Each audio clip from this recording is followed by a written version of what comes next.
There's been a lot of just horribly evil things take place in our country the last few weeks. That Catholic school shooting in Minnesota with the killing of those children and who were praying in a service, and the Ukrainian girl who was killed on the subway.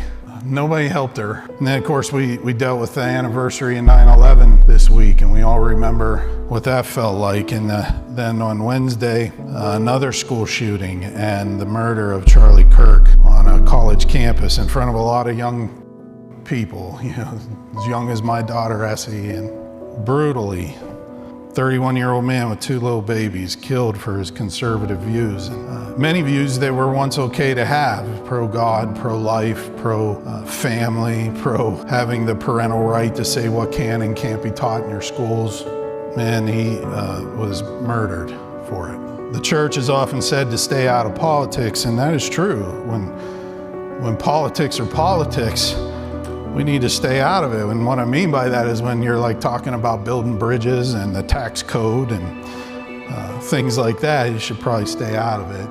But when politics step into questions of ultimate truth, the church cannot remain silent, because the church is what proclaims objective truth. And so when politics slips into the area like gender identity and the sanctity of life, abortion, euthanasia, marriage, sexuality, the definition of family, freedom of conscience, the value of every human life, then these are not political questions, these are theological ones. And when the politics seeks to redefine what God has already spoken, the church must bear witness to the truth of Scripture. There's no getting around that, and we got to do that regardless of the cultural cost. And why I lift up Charlie today is because we all know he was not killed for his position on national debt, on his politics.